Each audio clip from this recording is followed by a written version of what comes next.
God is calling you, navigating James Martin's spiritual path. There comes a moment in every soul's life when the noise of the world grows strangely quiet, when ambition loses its shine, when certainty fractures, and something deeper begins to stir beneath the surface. It is not always dramatic, and it is rarely comfortable. Sometimes it arrives as a restlessness you cannot explain, a question you cannot silence, or a longing that refuses to be satisfied by success, applause, or belonging.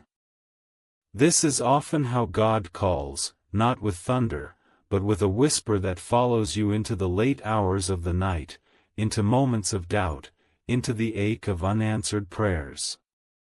Many mistake this whisper for confusion, or fear, or weakness, but history shows that it is often the beginning of transformation, the moment when a person is quietly invited to step beyond what is safe and into what is true. Spiritual paths are rarely straight lines. They twist through uncertainty, controversy, criticism, and seasons of profound silence. Faith does not grow strongest in moments of applause, but in moments when obedience costs something real.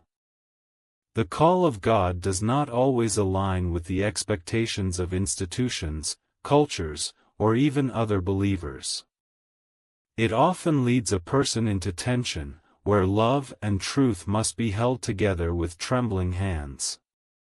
This tension is not a flaw in faith, it is the fire that refines it. To walk a spiritual path honestly is to accept that certainty and humility must coexist, that compassion is not compromise, and that listening can be as holy as speaking. Throughout Christian history, the most influential spiritual figures were not those who avoided controversy, but those who remained anchored in prayer while standing in uncomfortable spaces.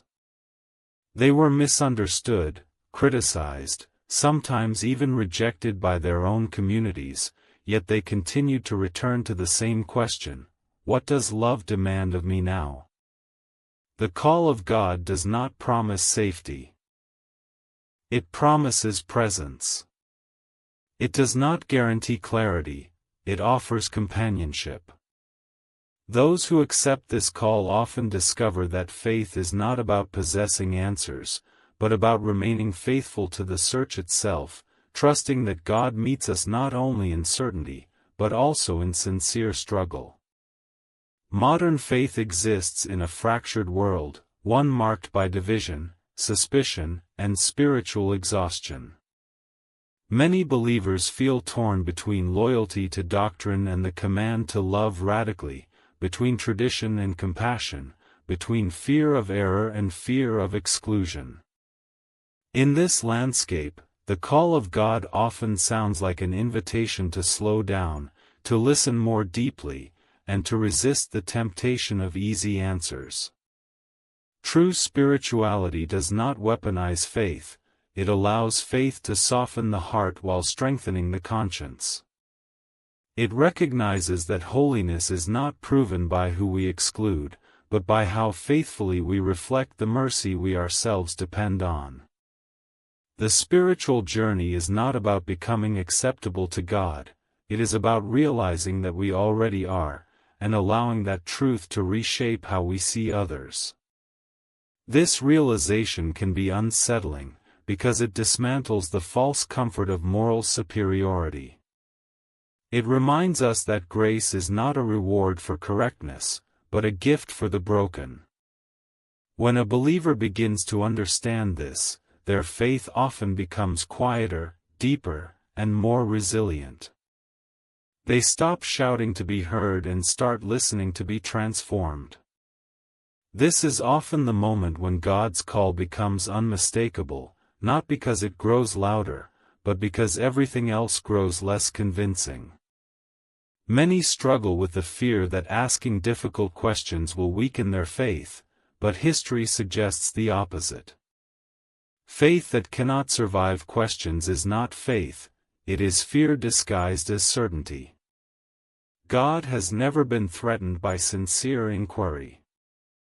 The Psalms are filled with doubt, lament, and protest, yet they remain sacred. The Gospels portray disciples who misunderstood, questioned, and failed, yet were still chosen. The call of God does not demand perfection, it invites honesty. Those who walk this path learn that reverence and curiosity are not enemies, but companions on the road to wisdom. Spiritual maturity often reveals itself through restraint rather than reaction, through empathy rather than judgment. It recognizes that people are more complex than categories and that souls cannot be reduced to talking points. In a world addicted to outrage, this posture can appear weak, but it requires immense courage. It means choosing love when anger would be easier, choosing presence when withdrawal feels safer, choosing faithfulness even when misunderstood. This is not a diluted Christianity, it is a demanding one, rooted in the example of Christ who consistently crossed boundaries in the name of compassion. God's call does not pull people away from the world, it sends them deeper into it with clearer eyes and softer hearts. It teaches that holiness is not separation from suffering, but proximity to it. Those who answer this call often discover that their faith becomes less about winning arguments and more about bearing witness through presence. They learn that God is not found only in sanctuaries, but in hospitals, margins, questions, and quiet acts of solidarity. This kind of faith unsettles rigid systems because it refuses to reduce God to ideology. There is a cost to walking this path. Misunderstanding, suspicion, and criticism often follow those who refuse to fit neatly into expected roles. Yet the alternative, a faith built on fear and exclusion, slowly erodes the soul. The call of God is rarely convenient, but it is always life-giving. It invites believers to trust that obedience is not about control, but about surrender, not about certainty, but about faithfulness. In answering this call, one does not become less Christian, but more deeply rooted in the heart of the gospel. And so the question lingers, quietly but persistently, in every reflective heart: what if the discomfort you feel is not a threat to your faith, but an invitation? What if the questions you fear are the very tools God is using to draw you closer? What if the path unfolding before you, uncertain and costly as it may seem, is not leading you away from God, but directly into His presence? The call does not shout. It waits. It trusts that those who are ready will recognize its voice, not because it promises ease, but because it speaks truth. As the journey deepens, something subtle begins to shift inside the one who listens. The need to be certain about everything loosens its grip, replaced by a quieter confidence rooted not in having answers, but in trusting the one who walks beside you. This is often misunderstood as weakness, yet it is here that faith becomes unshakable. When belief is no longer dependent on approval or agreement, it gains a strange freedom. The soul learns to stand steady amid disagreement, to remain gentle without becoming passive, to speak honestly without hardening the heart. God's call does not flatten a person into conformity, it shapes them into integrity, where inner conviction and outward compassion finally align. There is an unspoken fear many believers carry, the fear that if they truly follow where God leads, they may lose their place, their voice, or their belonging. And sometimes, that fear is not unfounded. The spiritual path has always included loss. Abraham left his homeland, Moses left his comfort, the disciples left their nets, and Christ himself was rejected by those who knew him best. Loss, however, is not the final word. What is surrendered in obedience is often replaced by a deeper clarity, a stronger sense of purpose, and a more expansive understanding of love. God's call strips away what is false, not to punish, but to free. In moments of controversy, silence can feel like abandonment.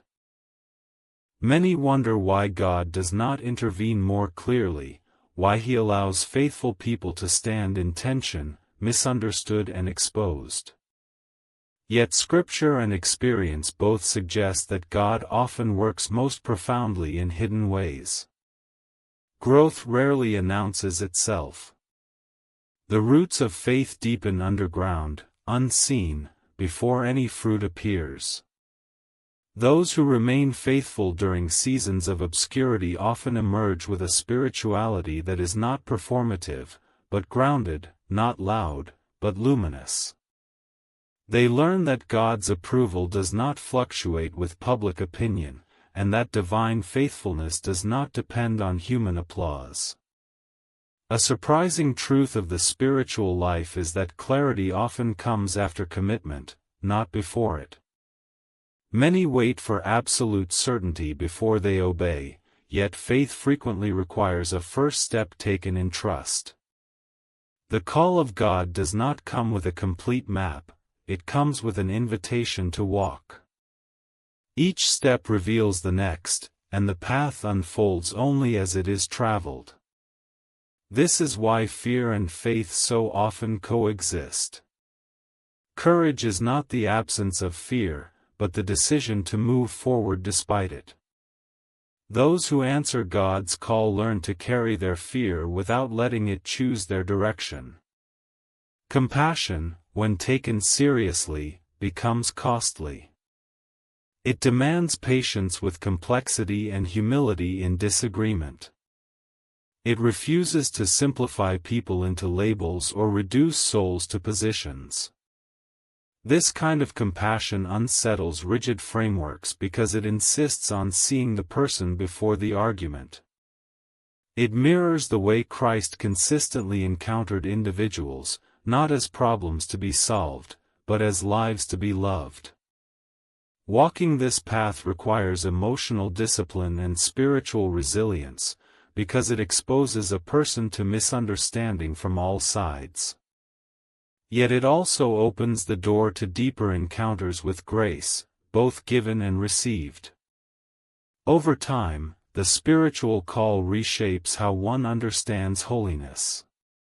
Holiness is no longer measured by distance from those deemed different, but by closeness to the heart of God. It becomes less about external markers and more about internal transformation. The fruits of this holiness are subtle but unmistakable: increased patience, deeper empathy, quieter strength, and a growing capacity to remain present in discomfort. This is not a holiness that withdraws from the world, but one that engages it with courage and tenderness, trusting that God is already at work in places we fear to enter.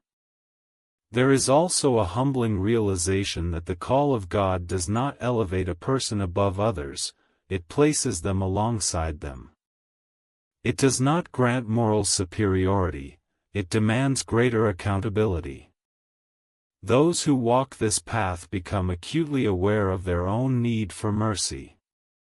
This awareness does not weaken their faith, it deepens it. It creates space for repentance without despair and conviction without condemnation.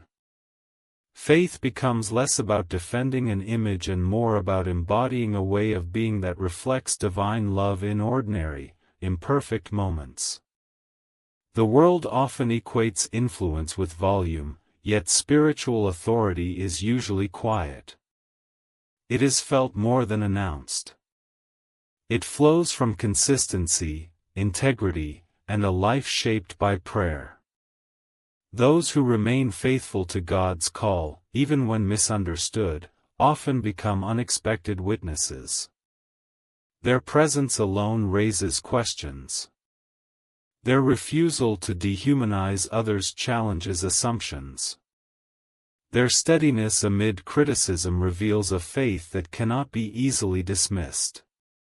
This kind of witness does not rely on persuasion, it relies on authenticity.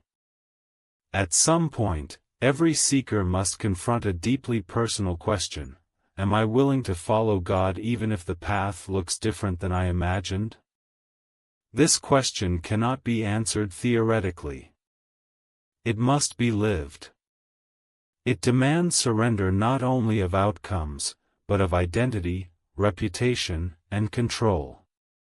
Answering it does not lead to instant peace, but it leads to alignment. And alignment, though demanding, brings a quiet joy that cannot be answered theoretically. It must be lived. It demands surrender not only of outcomes, but of identity, reputation, and control. Answering it does not lead to instant peace, but it leads to alignment. And alignment, though demanding, brings a quiet joy that cannot be manufactured. It is the joy of knowing that your life, with all its imperfections, is oriented toward truth. God's call is not reserved for the extraordinary, it is whispered into ordinary lives willing to listen. It does not promise that the road will be smooth, but it assures that it will be meaningful. Those who walk this path discover that faith is not about standing above others, but about standing with them, bearing witness to a love that refuses to give up. And as the journey continues, one truth becomes clear: the call you feared might cost you everything is often the call that gives you back your soul. As the soul settles into this rhythm of listening and responding, faith begins to feel less like a burden to carry and more like a current to move within. There is still resistance, still doubt, still moments when the cost feels too high, but beneath it all runs a steady sense of direction. This is not certainty about outcomes, it is trust in presence. The realization dawns that God has never been asking for flawless belief, only faithful attention. When attention shifts from defending positions to discerning movements of grace, the spiritual life grows quieter and stronger at the same time, capable of holding paradox without collapsing into fear. The longer one walks this path, the more apparent it becomes that transformation rarely looks dramatic from the inside. There are no constant revelations, no unbroken sense of clarity. Instead, there is repetition, prayer returning to the same questions, love choosing the same patience again and again. This slow work can feel unsatisfying to a culture addicted to spectacle, yet it is precisely here that character is formed. God often works through consistency rather than intensity, through daily faithfulness rather than singular moments of heroism. Those who persevere begin to recognize that the ordinary can be holy, and that perseverance itself is a form of worship. One of the most unsettling discoveries along the way is how deeply fear can disguise itself as righteousness. Fear of being wrong, fear of losing control, fear of being associated with the wrong people can all masquerade as spiritual conviction. The call of God gently but persistently exposes these fears, not to shame, but to heal. As fear loosens its grip, compassion expands. Judgment softens. Listening deepens. This inner shift does not make faith vague or weak, it makes it honest. It replaces defensive certainty with courageous humility, a humility strong enough to remain open without losing its center. In this openness, prayer itself begins to change. It becomes less about persuasion and more about presence, less about words and more about awareness. Silence grows less threatening. Questions are no longer enemies to be defeated but companions on the road. The soul learns that God is not absent in uncertainty, but often hidden within it. Those who allow prayer to mature in this way discover that God is not confined to answers, but encountered in relationship. Faith becomes less transactional and more relational, less about outcomes and more about fidelity. As faith deepens, so does the awareness of suffering, both personal and collective. The call of God does not numb the heart, it sensitizes it. This reorientation frees the soul from constant self-evaluation and redirects attention toward service, presence, and growth. It allows a person to rest in effort without obsessing over results. There is a quiet courage that emerges in those who remain on this path. It is not the courage of confrontation, but the courage of consistency, of showing up again and again even when misunderstood. This courage is rooted not in confidence in oneself, but in trust that God is faithful even when the path is unclear. Those who carry this courage often become anchors in their communities, not because they dominate conversations, but because they bring stability, empathy, and perspective. Eventually, the realization settles in that God's call is not a single decision made once, but a posture renewed daily. Each morning presents the same invitation: to listen, to respond, to love. Some days the response feels generous, other days reluctant, yet grace meets both. Faith matures not by eliminating struggle, but by integrating it. The soul learns that obedience does not require enthusiasm, only honesty. Even reluctance, when offered sincerely, can become prayer. As the journey stretches forward, the soul begins to recognize patterns that once went unnoticed. Moments of resistance often precede growth, and seasons of dryness frequently prepare the ground for deeper roots. What once felt like delay slowly reveals itself as formation. God's timing, so often misunderstood as absence, proves instead to be deliberate patience. In this space, faith learns to breathe without urgency. The need to force outcomes fades, replaced by a willingness to remain present even when progress feels invisible. This patience is not passive, it is attentive, watchful, trusting that unseen work is still work. With this patience comes a clearer understanding of freedom. True spiritual freedom does not mean the absence of limits, it means choosing love within them. The call of God does not erase responsibility, it clarifies it. As freedom matures, it sheds the illusion that faith exists to protect comfort or certainty. Instead, it reveals faith as a commitment to truth, even when truth disrupts familiar narratives. Those who accept this freedom discover that obedience, rather than constricting the soul, expands it, creating space for compassion that is both grounded and courageous. As awareness deepens, relationships begin to change. Conversations become less about convincing and more about understanding. Disagreement no longer feels like a threat to identity. The soul learns to listen without preparing a rebuttal, to honor sincerity even when perspectives differ. This shift does not dilute conviction, it refines it. Convictions held with humility become bridges rather than barriers. They invite dialogue rather than division. In a fractured world, this posture becomes a quiet act of resistance against the forces that profit from polarization. The spiritual path also reveals the limits of language. There comes a point when words fall short of the realities they attempt to describe. God becomes less a concept to be defined and more a presence to be encountered. Prayer moves beyond explanation into experience. Silence, once uncomfortable, becomes fertile ground. In that silence, the soul often discovers that it has been heard long before it found the right words. This discovery reshapes trust, grounding it not in articulation, but in relationship. As trust grows, fear loses its authority, though it never fully disappears. Fear still visits, still whispers warnings, still questions worth and direction. The difference now is discernment.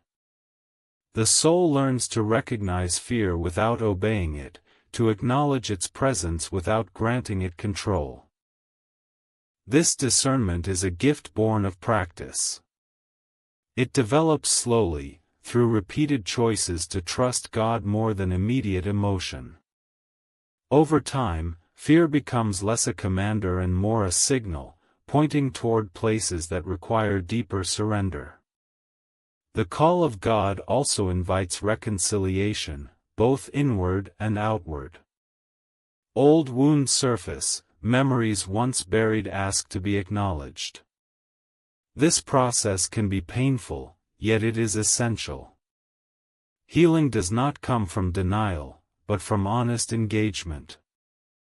As the soul allows grace to enter these hidden places, shame loosens its grip.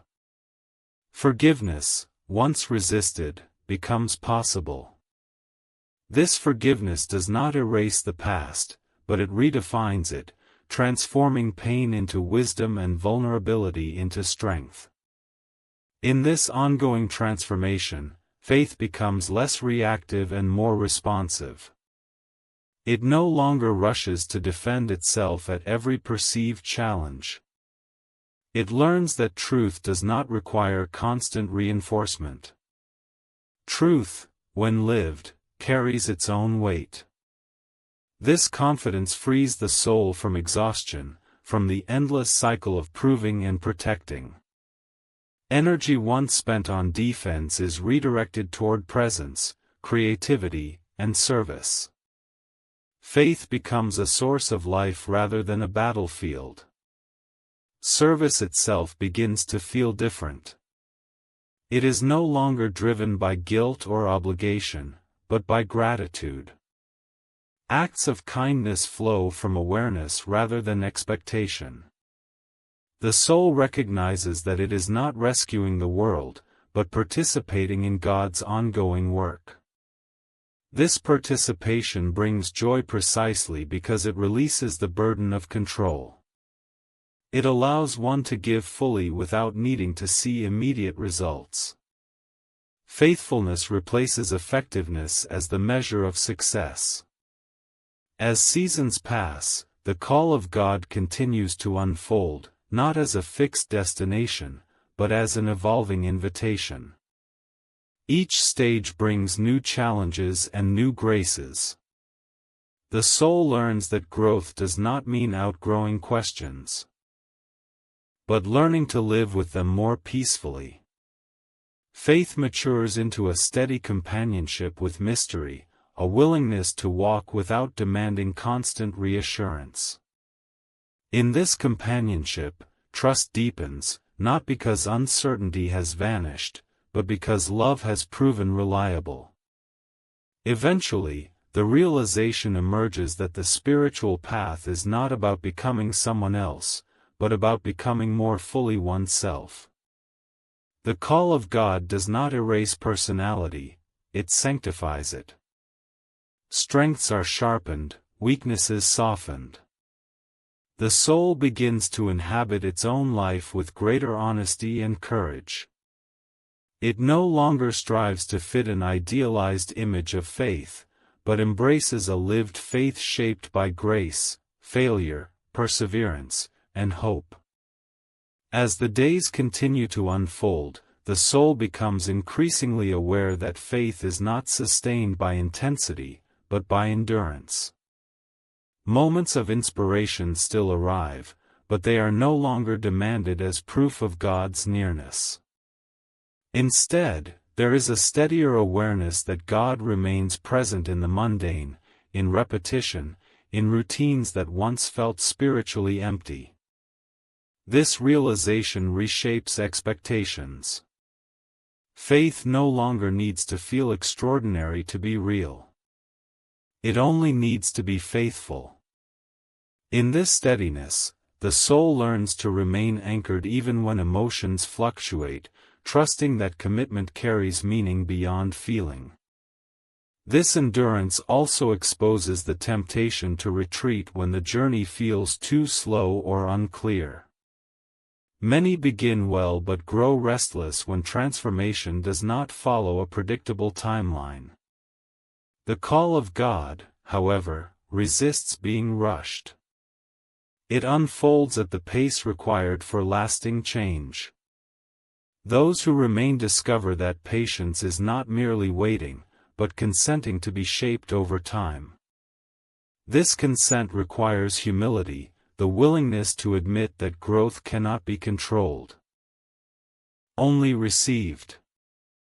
In this humility, faith sheds its performative edges and becomes quieter, deeper, more honest. As faith matures, identity becomes less fragile. The need to constantly define oneself against others weakens. Approval, once sought intensely, loses its power to determine worth. This freedom does not result in isolation, it fosters genuine connection. When identity is rooted in God rather than validation, relationships become less transactional and more authentic. The soul learns to give without keeping score, to listen without agenda, to love without fear of loss. These shifts are subtle, yet they reshape every interaction. The spiritual path also invites a re-examination of success. Success, once measured by visibility or influence, is redefined as faithfulness in unseen places. The soul begins to value integrity over recognition, depth over reach. This redefinition can feel disorienting in a world that equates value with productivity. Yet it brings peace. When success is no longer dependent on outcomes, effort becomes lighter. One can labor faithfully without anxiety, trusting that what is offered sincerely is never wasted.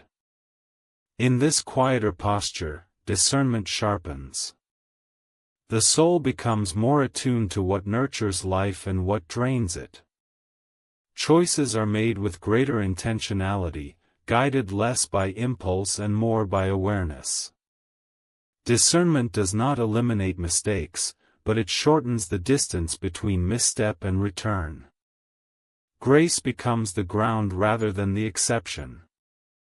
The soul learns that falling does not negate the journey, it deepens it, teaching reliance rather than self-sufficiency. There is also a growing awareness that faith is communal, even when the path feels solitary.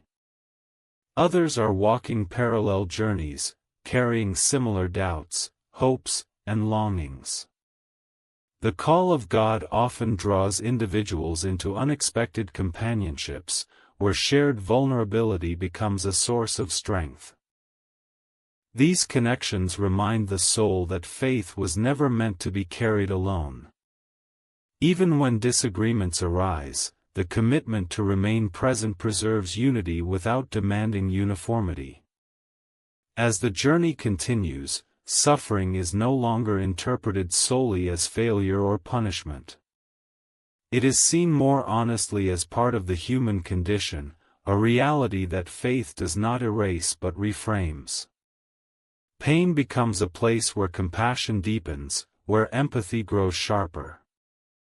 The soul learns that God does not always remove suffering, but consistently meets us within it. This meeting does not diminish pain, but it prevents despair from having the final word. Over time, the soul develops a gentler relationship with itself. Self-criticism softens, replaced by accountability shaped by grace. Growth is no longer demanded harshly, but invited patiently. This gentleness does not excuse stagnation, it creates the conditions for genuine change. When the soul is no longer at war with itself, it becomes more capable of extending grace outward. Inner reconciliation gives birth to outward compassion. The call of God continues to invite courage, not the dramatic kind that seeks recognition, but the quiet courage of consistency. Showing up again, praying again, choosing love again even when tired or unsure becomes an act of faith. This courage accumulates slowly, building a life marked not by perfection, but by perseverance. Over time, this perseverance tells a story louder than any declaration, a story of trust lived rather than proclaimed. As the path stretches onward, the soul recognizes that it is still becoming. There is no final arrival, no point at which growth is complete. Faith remains dynamic, responsive, alive. The call of God continues, not as a demand to hurry, but as an invitation to remain open. And in this openness, the soul discovers a quiet joy, not rooted in certainty, but in belonging, a belonging that holds even the unfinished parts and carries them forward with hope. As time moves forward, the soul begins to sense that faith is less about progression and more about depth. It is not always about moving ahead, but about going deeper into the same truths, returning to them with new eyes shaped by experience. What once felt abstract now feels embodied. Love is no longer an idea to admire, but a practice to return to, again and again, in moments of fatigue, disappointment, and quiet resolve. This depth brings stability. Even when circumstances shift, the inner orientation remains steady, rooted in trust rather than control. The call of God continues to refine perception. The soul grows more sensitive to small invitations that once went unnoticed. A pause before speaking, a choice to listen longer, an impulse to act kindly without recognition all become moments of response. These moments do not feel dramatic, yet they carry immense weight. They form a life shaped by attentiveness, where faith is woven into the fabric of daily decisions rather than reserved for exceptional moments. Over time, the accumulation of these small obediences creates a quiet coherence between belief and behavior. There is also a growing acceptance of limitation. The soul learns that it cannot do everything, fix everything, or carry every burden. This acceptance does not lead to apathy, it leads to discernment. Energy is stewarded more wisely. Yes is spoken more carefully.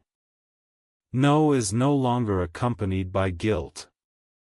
This clarity protects the heart from burnout and resentment, allowing service to remain an expression of love rather than obligation. In accepting limits, the soul honors its humanity and trusts God's sufficiency. As this trust deepens, gratitude becomes more natural. Gratitude no longer depends on ideal conditions, it arises from awareness. Even amid struggle, the soul begins to notice grace threaded through ordinary moments. A conversation that brings understanding, a silence that brings peace, a challenge that reveals resilience all become sources of quiet thanksgiving. Gratitude shifts focus from what is lacking to what is present, nurturing hope without denying reality. It becomes a spiritual discipline that anchors the soul during uncertain seasons. The spiritual path also sharpens awareness of intention. Motives are examined more honestly. The soul becomes less interested in appearing faithful and more committed to being faithful. This honesty can be uncomfortable, yet it is freeing. When intention aligns with action, inner conflict diminishes. Faith becomes less fragmented, more integrated. There is less need to perform, less fear of exposure. Authenticity replaces pretense, allowing the soul to rest in who it is becoming rather than striving to maintain an image. With authenticity comes vulnerability. The soul learns that vulnerability is not weakness, but openness to grace. It allows others to see imperfections without apology, trusting that connection grows where honesty is present. This vulnerability deepens relationships, fostering spaces where mutual growth becomes possible. It also invites compassion inward, reminding the soul that it is loved not for its polish, but for its sincerity. In this space, faith feels safer, less defensive, more alive. The call of God continues to invite trust in unseen outcomes. Efforts are made without guarantees, prayers are offered without certainty of resolution. Yet hope persists, not because results are assured, but because love remains worthwhile. The soul learns to invest in what is good even when payoff is uncertain. This hope is resilient. It survives disappointment because it is not tied to immediate success. It is rooted in the belief that faithfulness itself has meaning, even when its impact cannot be measured. As seasons change, memory begins to play a new role. Past struggles are remembered not with shame, but with compassion. The soul sees how moments of confusion contributed to growth, how failures clarified values, how wounds deepened empathy. Memory becomes a teacher rather than a judge. It reminds the soul of resilience, of grace received, of lessons learned. This perspective fosters patience with present challenges, trusting that they too will one day be understood differently. Eventually, the soul recognizes that the call of God is not something to complete, but something to live within. It is an ongoing relationship, responsive and dynamic. There are days of clarity and days of ambiguity, days of strength and days of weariness. Yet through it all, the invitation remains the same: to listen, to respond, to love. This constancy becomes comforting. Faith no longer depends on novelty, it rests in relationship. And so the journey continues, not toward a final answer, but toward deeper alignment. The soul walks forward carrying questions without fear, carrying hope without illusion, carrying faith without pretense. God's call, once distant and unsettling, now feels intimate and sustaining. It does not demand haste or perfection. It asks only for presence. And in offering that presence, the soul discovers a quiet fulfillment, one that grows not from certainty, but from trust lived day by day. As the path continues to unfold, the soul becomes increasingly comfortable with mystery. What once demanded explanation now invites reverence. The need to resolve every tension softens, replaced by a willingness to dwell within questions without anxiety. This shift does not signal indifference. It reflects trust matured through experience. The soul learns that mystery is not a threat to faith, but one of its deepest dimensions.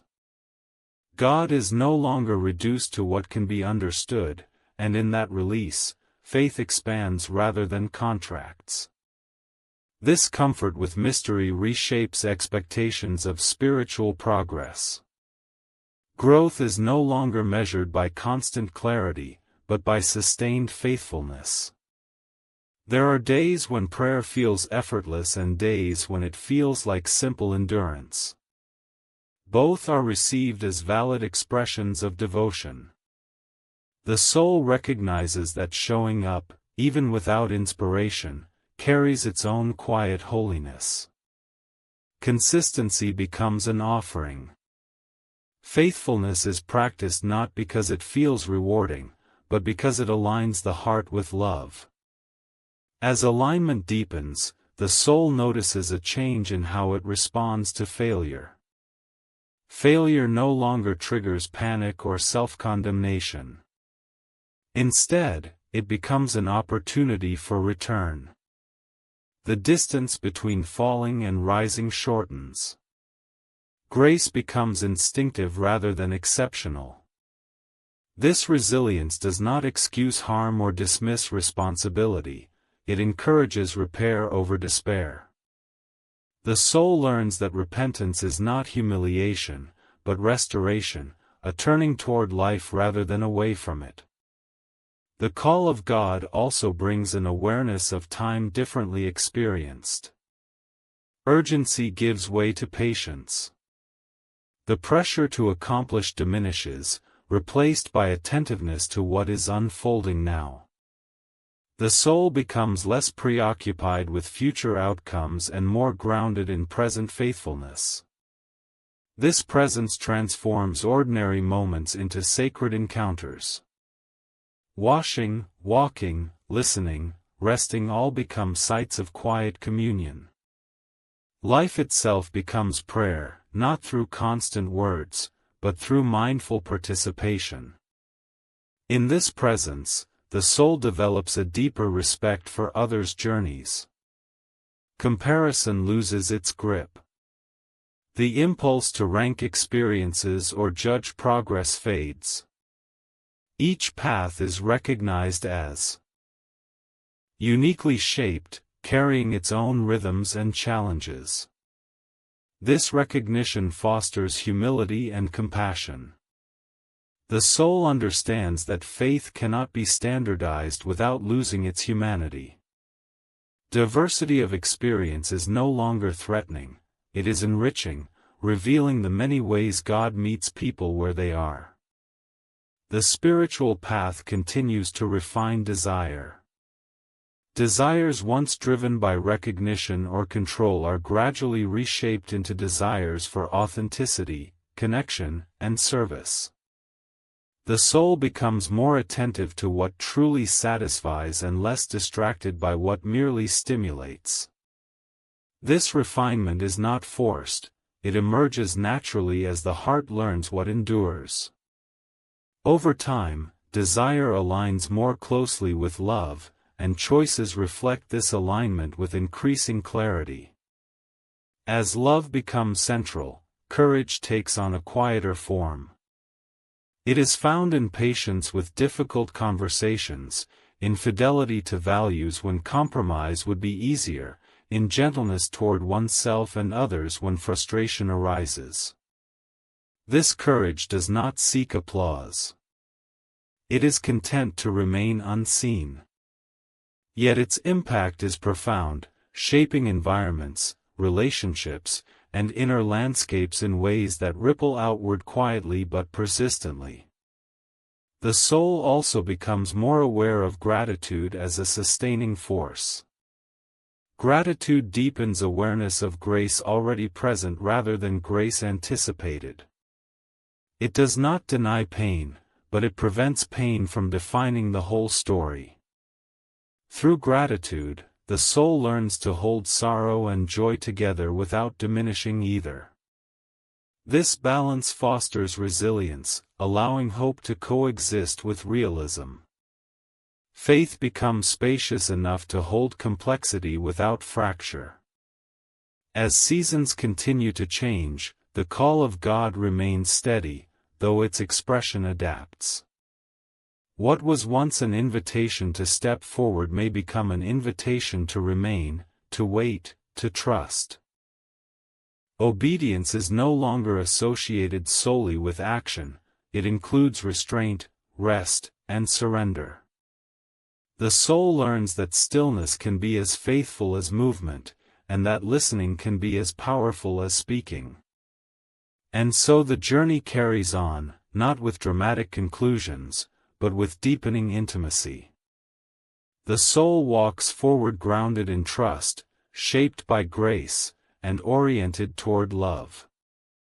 God's call continues to echo, not as a demand to achieve, but as an invitation to be present, to be faithful, to be transformed.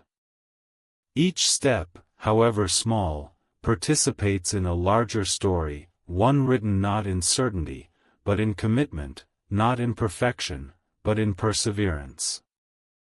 As the journey draws toward a resting place rather than an ending, the soul recognizes that everything it has walked through has been shaping a single truth: faith was never meant to be rushed, proven, or perfected, but lived. Every doubt that surfaced, every pause that felt uncomfortable, every moment of quiet obedience contributed to a deeper awareness that God has been present all along, not waiting at the destination, but walking within the process. What once felt like confusion now feels like formation. What once felt like delay now feels like care. The call of God, steady and patient, has been guiding the soul not toward an ideal version of faith, but toward a real one. In this realization, peace settles differently. It is not the peace of having everything resolved, but the peace of knowing that unresolved things do not disqualify the journey. The soul understands that growth continues beyond this moment, that tomorrow will bring new invitations to listen, to choose love, to trust again. And instead of fear, there is gratitude. Gratitude for the questions that deepened faith, for the struggles that strengthened compassion, for the grace that remained constant even when understanding faltered. Faith no longer feels like a test to pass, but a relationship to remain within. What lingers most is the gentle assurance that no step taken in sincerity is ever wasted. Every quiet prayer, every act of kindness unseen, every choice to remain faithful in uncertainty has meaning beyond what can be measured. God's call does not demand perfection, it delights in willingness. It does not seek performance, it seeks presence. And as the soul looks back on the path already traveled, it becomes clear that transformation did not happen all at once, but moment by moment, through trust renewed again and again. This is where the story does not close, but continues in the life of each listener. If something stirred in you while walking through these reflections, if a question rose in your heart, if you felt seen, challenged, or gently encouraged, that is not an accident. It is an invitation. An invitation to pause, to reflect, to listen more closely to the quiet movements of grace in your own life. Carry this awareness with you. Let it soften your judgments, deepen your patience, and strengthen your courage to love well, even when the path feels uncertain. If this journey spoke to your heart, take a moment to respond in a simple but powerful way.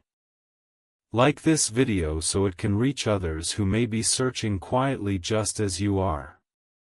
Share it with someone who might need encouragement, perspective, or hope today. And subscribe to this channel so we can continue walking these paths together, exploring faith with honesty, depth, and compassion. Your support allows this space to grow, and your presence here matters more than you know. Thank you for giving your time, your attention, and your heart. May you carry forward what you've learned, not as pressure to change everything at once, but as gentle light for the next step ahead. Until we meet again, walk slowly, listen deeply, and remember this: you are not behind, you are not forgotten, and you are never walking alone.